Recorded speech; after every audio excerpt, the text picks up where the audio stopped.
Happy Wednesday. Welcome to another edition of Behind the Point Spread presented by BetFred Sports. I'm Travis Justice. If you want to participate in tonight's show, there's a number of ways to do it. First of all, you can call in and ask your questions. 402-543-5556. It's 402-543-5556. If you're watching on YouTube or you're watching on Facebook, you can always just use the comment section, leave your comments, and also ask your questions right there. We're going to be here over the next half hour or so. Take a look at 4 college football games, but if we don't touch the 4 that you're thinking about, well, you can always ask questions because we have brains on the show. No, not me. We have brains on the show. The brains of the show are the ones you see right now. The big brain is wearing an old school Nebraska sweatshirt, one from his playing days. Stand up, Rob. Look at that. That's an old number 56. That means that thing's like 30 years old. That's like 30 years old. It's not even it's not even like ruffled and feathered on the collar. It's looked like he just took it out of the package. Which is funny because I think my oldest daughter wore this sweatshirt like all through middle school and high school and half of college down at Florida State. This is like an original. I got to look. It's either a Russell or an old original champion sweatshirt. I mean, these were built. They were bulletproof. I mean, is Russell and Champion even in business anymore? I'm like 99% sure Champion is. It's like actually, my kids have told me Champion's now like the cool thing. What's once was cool goes out of style is now cool again, right? All I know, it's like they're like the cockroaches of sweatshirts. These things would go through a nuclear war and survive. Scott Spreitzer is the other brain of the show, and hello, Scott. How you doing tonight, man? I'm doing well, guys. How's it going? What are you going to do to piss South Omaha off tonight? Man, that was you. Come on. Wait a second. Who pissed off? Nobody. It ended up being this great discussion about great fish joints in South Omaha. I mean, it was a trip down memory lane. So it was. Remember, Rob? I said that. He talked about Omaha and Bellevue and Omaha and Ralston and all that stuff being basically the same thing. And I had to tell him that, when I grew up in Bellevue, there was 25,000 people there. There was a significant difference when you crossed into Bellevue from Omaha. Apparently there's not anymore. Oh, no, there's a difference. When you get into Bellevue, it's just they just kind of merge into one, right? There's no line. I mean, you're just driving and all of a sudden this like you're in Sarpy County. Yeah, it's like you cross Harrison and you're in. There you go. I was there. What was that, Travis? When you invited me back? And God, shit, that was 15 years ago. I was gonna say like maybe 2008, something like that. And that was the first time I had been there since like 92 or 93. And I was staying. I don't know if it's still called the Hilton, but it was the Hilton up there by after you leave Epley Airfield, and then you go cross over where the baseball stadium and the basketball arena are now. So we stayed at the Hilton there, and I think probably, I don't know, the Sunday, the day after I went to the game, they were playing Missouri that day, and we drove down to my Bellevue, and I had no clue. I got on the Kennedy Freeway like we used to do in the 80s. I had no idea where I was. I'm like, I could have ended up in Papillion. I wouldn't have known. It was so different from, let's say, 1990 to 2008. I can only imagine what it's like now. Another 15 years later, I'd be completely lost. Hey, there's no differentiation. I mean, it's not like you leave one area and go into another. Like there's no dividing line. It's just.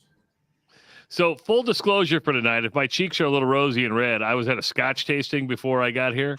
So I'm feeling no pain. I had a Macallan 18 that was really, really good. I know. I think that's pretty good Scotch, isn't it? Macallan 18? Yeah, sure. Yeah. They told me it's like $400 a bottle. So I'm like, okay, that must be a really good Scotch. Before we get started tonight, if you want to work directly with Scott Spreitzer, you can do so. Just text the word Doc to the number 29022 and get the free $60 trial, the premium member picks from Scott, or visit DocSports.com and sign up for the free 60 on the upper left-hand side of the website. BetFred has something for you. It's the no sweat first bet offer. Get $105 on Fred just for signing up and placing your first bet. Use the promo code BetFred. Again, the promo code BetFred. They also have the parlay bonus. And when you place 9 football parlays, the 10th parlay is on Fred. Get rewarded with up to a $100 Fred bet each week of the pro football season. Use the promo code parlay. And now, here are the 4 games we're going to be taking a look at tonight. 4 really good ones. It's a pretty decent week in college football. Ole Miss is going to be visiting Georgia. Michigan under a microscope, and we can get into that maybe a little bit. But the Wolverines are at Penn State. Rutgers at Iowa in what might be the lowest point total in college football history. And, of course, Nebraska is going to be in action on Saturday as the Maryland Terrapins come to town. Scott, how do you balance this type? Before we dive into this, how do you balance college basketball? There was 100 games on Monday, along with college football. How do you balance all this? Yeah, I started working on college basketball about a month before the season began. So around, I'm going to say October 1st. And then what you have to do that final weekend is go in there and look at, if anybody's been injured in practice, some of the exhibition games, all that kind of stuff. If somebody got ticked off at a coach and decided they're out, whatever. And so, Sunday I started working, and remember, I've been doing this for about a month. Sunday I started working on Monday's games. And by the way, the first Monday game started at 8 a.m. my time, 8 a.m. Pacific, and they went all the way up until about 11 p.m. Pacific. Wow. And I started working about 10 o'clock on Monday night, 9 or 10 o'clock. I got done about 5 a.m. So it was that first week of college basketball can really kick your butt sideways, man. I'm telling you. And you're also, you got to still do what you do for football, college and pro football, plus NBA, plus NHL. What I did to try to free things up about, not too long ago, is I just dumped soccer. I'm like, that's enough. Because I was doing Bundesliga, MLS, Serie A, La Liga, all that stuff, EPL. And it was an hour a night, and I just didn't have the time anymore. And it was my least successful sport as a bettor, and I just finally said, that's it. Remember, kids, if you have a gambling problem, call 1-800-BETS-OFF. Which did you? Hey, Travis. Yes. So Scott sent us kind of some like an information breakdown on, and they're coming up in all the games. But I'm not going to talk about the actual info, but he sent us like all of that breakdown in an email. Did you see when he sent that email? You know why I sent it? Because I was up when he sent it. I replied to him immediately. Yeah, because what were you doing? That was at 2:30 in the morning. I know our time. I know, because what happened was, I'm sorry, it was 4:30 in the morning our time, which by the way, Trav, you and I are both up at 4:30 in the morning. I was up at 3:30 today. That's not as big a deal. Scott was up at 2:30 in the morning when he sent that email. Because he's the hardest working man in sports betting. That's why. He is. He doesn't sleep. And the last thing he thought of before he went 2 to sleep hours a night. That's all Scott sleeps. And the last thing he thought of before he went to bed was, I need to email Travis and Rob. I mean, think about that. Which makes perfect sense to me. He dreamt about us is what happened. Hey, well, listen, I know what's important, but also, how this happened? I'm a Churchill fan. I'm a Bob Dylan fan. Those guys never slept or sleep. One of them's not here anymore.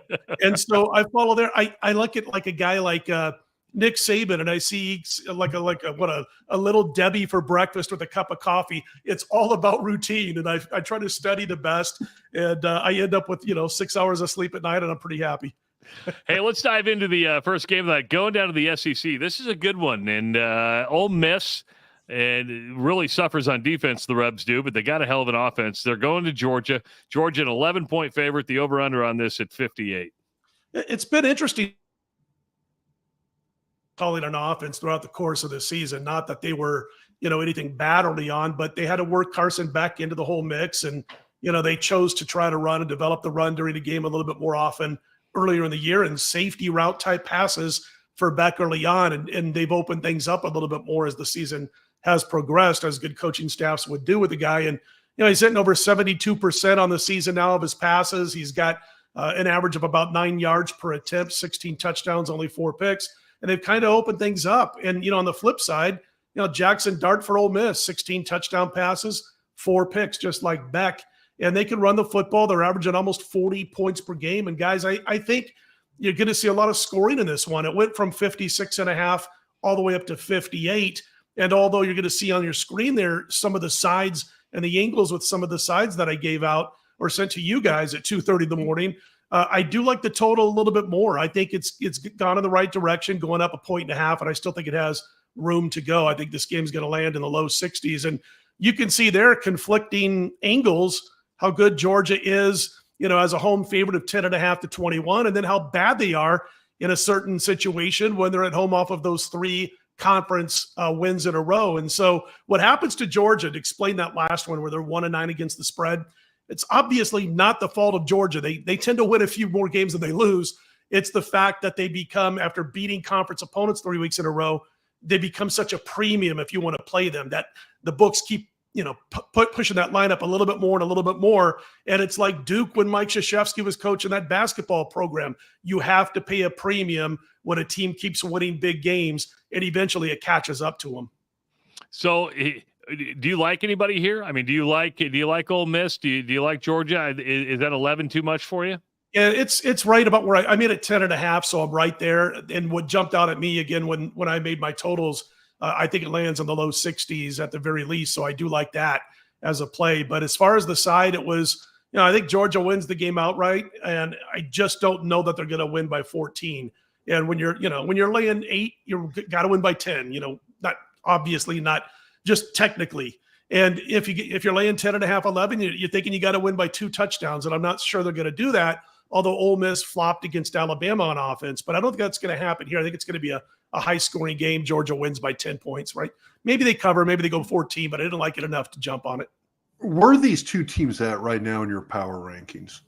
Georgia, I've still got Georgia second, and this is going to sound, interesting, I think, to some people, because everybody's got Michigan or Ohio State first if you're looking at the bowl committee, but most of them have Michigan first, Georgia and Ohio State either second or third. I actually have Michigan first in mind, and I'm going to tell you why. We're going to really find out this week if they deserve it, and I'll get into that when we talk about that game. I still have Georgia in second. I have Ohio State third. When it comes to bowl rankings, I get why Ohio State's first. I think you have to reward a team for playing, a couple of good teams on their schedule, which Michigan has not, and Georgia really hasn't. I mean, I guess you could throw Missouri in the mix as a good team. They are a good team. They beat them, and they walloped Kentucky when that game came up on the schedule. But, it's hard for me, even though I made them first. I can see why the bowl committee did not make the Wolverines first, because they have yet to play anybody. And I'll break that down by specifics in a little bit. So before we move on to the next game, Elijah writes in, says, "Hey, Doc, Travis, and even Owen, love the content y'all put out. We just had our first baby, and your podcast kept me engaged and awake during all those midnight feedings. Great insights and great beer." So, Elijah, thanks so much for listening. Thanks so much for watching. And I hope you named the baby Rob. That's what I hope you named the baby Rob. Let's dive into the next game. We were just talking about Michigan, the Wolverines on the road. This is a game that's been earmarked in the Big Ten. A lot of people have looked at this because of the showdown between the Wolverines and the Nittany Lions. Michigan, a 4.5-point favorite on the road. It's going to be at 11 o'clock in the morning. First thing you're going to see on Fox, and over under a 45. And I don't want to take away too much from Michigan, but I want to explain why I think I have no problem with the bowl committee making the Buckeyes number 1 and Michigan behind them. Do we take away anything from Michigan when it comes to who they played? We always say, well, they can only beat who's in front of them, the players. At the same time, I always think a little bit opposite of what the general public thinks. And I'm like, should we punish the Buckeyes? Should we punish Florida State? Should we punish teams that have played a tough schedule just because Michigan's beating teams that are soft, a much softer slate? So kind of for me, it works both ways. We're going to find out a lot again this week. They've faced zero adversity. And I wanted to mention this, and I jotted down in my notes that Michigan has faced only one opponent all year in most guys' top 55 power ratings. And that was Rutgers, who I have rated 50th. That was the only team in the top 55 they played. The average power rating of the 9 teams that Michigan has faced is anywhere from 75th to 80th. I have a rating by this team. And, so how much do we take away from Michigan for beating the crap out of teams, but for playing a very soft slate? And then Michigan's offense, they're only 45th in passing per game. They're outside of the top 50 in rushing yardage per game. We know the defense is a beast, but again, you would think, I know they've been efficient. They got a quarterback who's going to play in the NFL. He does everything right. But again, do we take away anything from Michigan for, not putting up top 10 numbers on offense against those teams? And then as far as Penn State is concerned, easily in the top 10 in everyone's power ratings, including mine. And how much do we punish Penn State for losing to the Buckeyes? Remember, that was a 13-6 game with about 4.5 minutes to go in the fourth quarter. True. They played them almost to a 50-50 battle. The offense is nothing special, especially through the air, but the defense, number 1 against the run, number 2 in total yards allowed per game, number 1 in the nation, Penn State's D, in yards per play allowed, and they're number 2 in the country in sack rate. Drew Eller, their quarterback and their offense, they don't make a lot of mistakes. I like the under here, guys. I truly believe that Harbaugh's Michigan Wolverines are as good as their record says it is, even though they played a very soft slate. And when it comes to James Franklin, we all know he doesn't win the big game. By the way, I think it's crazy that some Penn State alum are talking about get rid of Franklin. Yeah, bring somebody in and see if they can win 10 games a year and always have you in the talk at least. Yeah, that's going to be tough to do. Nebraska fans would say, don't get rid of a guy that wins 10 games a year, no matter how, because it's not always greener on the other side. Iowa fans, on the other hand, are starting to change their tune a little bit when it comes to Kirk Ferentz. But that's because the offense is putrid. We'll get into that in a little bit. I do want to ask you about the Michigan cheating scandal. Call me crazy. And Rob, you'll have better insight on this because you played the game. I don't care. I don't care. I don't see what the big deal is. Am I wrong there? My take on it, I kind of thought everybody did this anyway. These guys just did it so obviously and so blatantly. It was kind of a thing. And now what's funny is you see some of these it means a little less to me when you see some of these other teams where now you're finding out about how and I haven't, it gets so convoluted. My facts might be a little off here, but where you've got Rutgers and Purdue and these other teams now involved where it seems like, okay, well, everybody was just trading each other's signals. Well, here's what so-and-so does. Here's what so-and-so else does. The information's out there. If you go and look, it's out there. You can watch enough film and enough camera angles to see this stuff. I guess I'm kind of one of those guys where, what you could do what Osborne did back in the 90s and he would have receivers run every play in. There was zero signals from the sideline. He would just have a couple of wide receivers switch out every single play with the next play.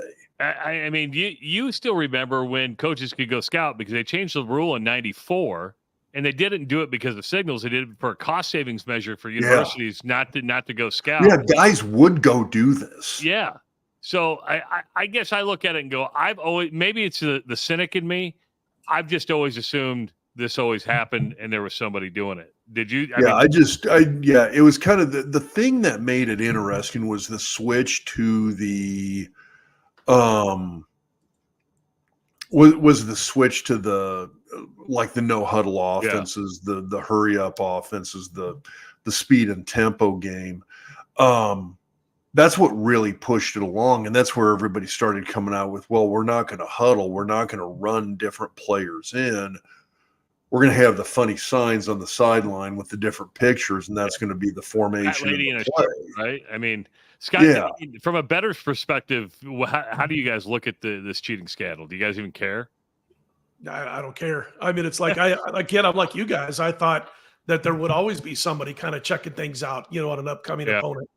Maybe not to the extent that Michigan did, but when you had those posters or placards or whatever you want to call them, like Rob said, with the funny faces or whatever, faces of famous people, and it would mean something. I always, my biggest thing was I wondered, do they change those from game to game? Because how easy that would be to steal signs.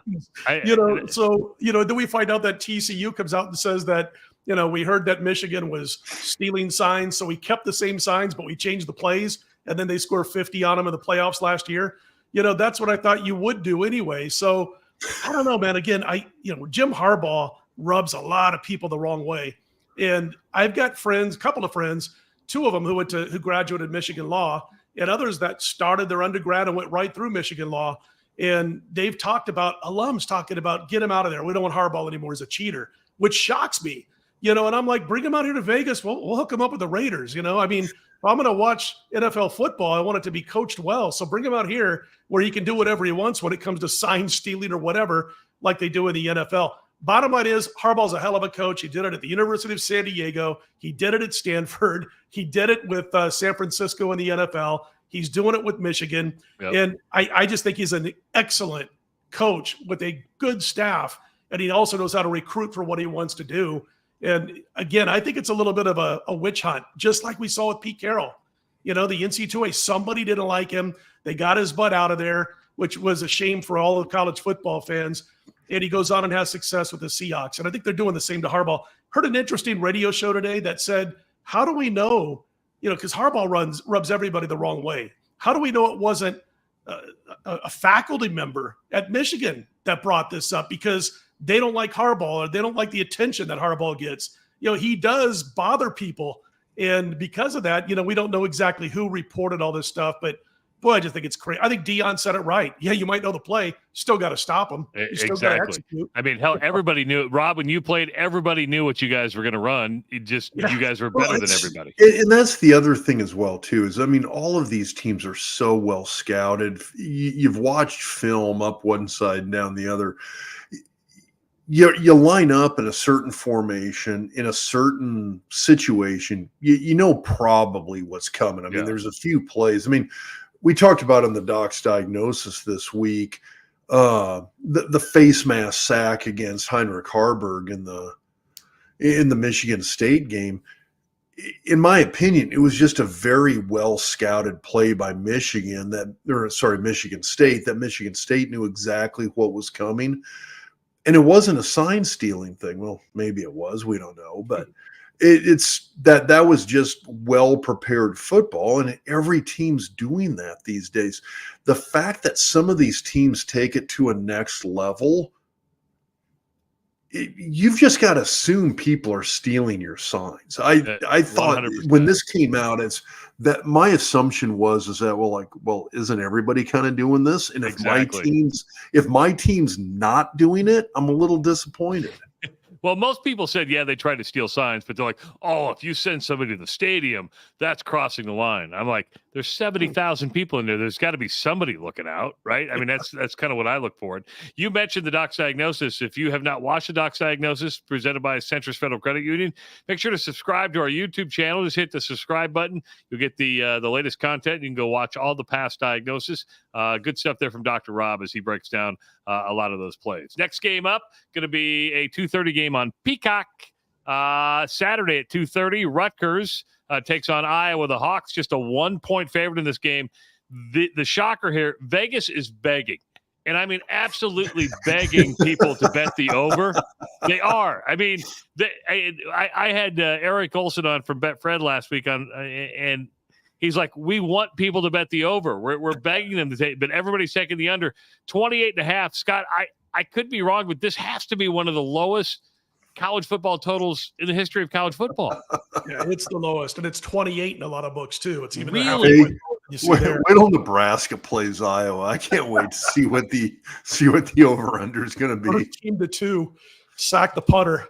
I don't know what to say about this. This is just ugly. I was thinking about, it's too bad it's on Peacock. It'd be much easier to record and I can watch it when I need to fall asleep at 3:00 in the morning later that night. But, it's like last week we were talking about the total with Northwestern. We said this will probably be the game where each team scores 20. They couldn't even do it last week. It's 10-7. Yeah. So I don't know. It's gotten to the point where, doing this for 30 years, make my living, giving plays to clients and betting my own plays, there's no way I can mess with this total. You would want to bet the under because that's what Iowa and Rutgers do, is play great defense. But at the same time, 28, are they playing 2.5 quarters? So anyway, it is beyond ridiculous what's going on. And I just wondered, I had to go back and check because I thought maybe I was going to find the old, the circle-shaped football that they had in 1890, and maybe that's what they're trying to throw with in these Iowa Hawkeye games and Northwestern and all that. And the bottom line is, Cade McNamara hasn't played since September 30th. He's still the leading passer for the Iowa Hawkeyes. Well, how about this? Eric All, the tight end who got hurt, and he hasn't played, 3 games? He's still the leading receiver. So 2 guys that have been out the majority of the season are still the leading yard gainers. It's nuts. And then, Rutgers can't pass the football either, but their quarterback has some serious skates. And he can escape, and he can also call his own number. and be able to, pick up quite a few yards per carry against most defenses. Now, the thing is, the defenses are very close in strength, obviously. If you look at their numbers, their stats and all that, I grade Iowa's better, but Rutgers isn't that bad on defense. And both teams stink on offense. We know that. Rutgers, though, averages about 185 rushing yards per game, and Iowa ranks 111th on the ground on offense. I hate to do this. It's not going to be a monetary bet for me, but I got to back Rutgers here. I think they're just a little bit better than Iowa on offense. They're able to run the ball. Iowa can't run or pass. The defenses are pretty close. Iowa's got an edge there. I'm going to see Rutgers gets the win here in Iowa City. Wow. And again, I want everybody to, that's watching, I'm not saying run out and plunk your money down on this, because I am not putting my money on it. But for the sake of the show, I think the Scarlet Knights win this game. Bottom line is South Omaha hates the Hawkeyes. So Cody says, what is the lowest over-under you remember? Is this it? 28. Wow. And Vegas is just daring people to take the over, aren't they, with that? Do it every week. And they did it last week. They're like, we're going to dare you to bet on the over. And everybody who did knew they were dead in the water, shortly after the game started. You could tell nobody was going to do anything in that Iowa Northwestern game. So, yeah, they're begging you to play it. I'm staying away. It's like against my personal gambling constitution to bet under 28 in a 4-quarter game, but I also don't want to jump in and play that over. Dusty says, I can't even enjoy the Iowa mess since we are them. And he's talking about Nebraska. One explosive game. At least he's a realist about it, right? We are them. That's awesome. Yes. Going back to the cheating scandal with Michigan, Steven says, bigger picture is another NCAA failure not to make the rules and regulations prepare for the NFL. Like Matt Rule said, and I remember this, use radio tech in high school and pros, and it's a non-issue. Right? There's high school teams that use that. Yes. It's not that hard. It's not. I do want to go back. I don't know if you touched on these, Scott, or not, but Rutgers is 2-11 against the spread when playing against a team with a winning record. And then Kirk Ferentz 25-14 against the spread at home as a favorite, or 7 or less. But those, I tell you, I don't think you can count on any of those, can you? No, that's just fun stuff. mean, that's interesting stuff. And, again, he's only laying 1 in this particular game, Kirk Ferentz's team. But again, I don't want any part of it, so I think it's just going to be another low scoring game unless serious mistakes are made. Can't bet the under, lean towards Rutgers. The game at 2:30 on Fox Sports 1, Nebraska is going to be at home. They're taking on Maryland. I don't know why I'm shocked by this, but the Terrapins are a 2.5-point favorite on the road. They've lost, 5 in a row? The over-under on this at 44.5. They actually have an offense. I get that, but they don't have a very good defense. Scott, explain to me why Maryland's favored here. Boy, I guess, people have seen enough of Nebraska's quarterback play this season. And, if they play decent at quarterback and they hang on to the football and don't make dumb plays from time to time, costly mistakes, they're 7-2 right now. They beat Minnesota and they win last week against Michigan State. That's a highly disappointing result last week because, Michigan State had lost, 5 or 6 in a row. I thought Nebraska would go in and be able to handle them, and they did not get the job done. So now you got a team. And then I hear, this week that Jeff Sims, I don't know if he's going to play, he's getting first-team reps. I don't want to take anything away from him and say that he shouldn't be out there getting first-team reps because Harbaugh has all of a sudden hit the wall. And Harbaugh, and all of a sudden he is making costly mistakes. It's really tough. Nebraska has hope. Hang on to the football, and you'll win this football game. It's as simple as that. 4 straight losses for the Terps, included outright losses as double-digit favorites to Northwestern and Illinois. They've allowed 37 points per game during this 4-game skid. They allowed 33 points to Northwestern. But you got, some coaching issues going on right now. Kevin Sumlin, the DUI that he got, and a lot of interesting issues going on that could detract from the quality of coaching going on the sideline. And again, I just think it's a situation where just hang on to onto the football, Nebraska. But the reason, back to your question, why Maryland is favored on the road over the Huskers is that Maryland is still power rated in everybody's top 50. Nebraska's around 60th. And because of that, you don't want to make Nebraska a favorite here and then have all this big sharp money pouring in on the team that is perceived to be, a good 15, 20 spots higher in power ratings than the other. So that's why it is where it is.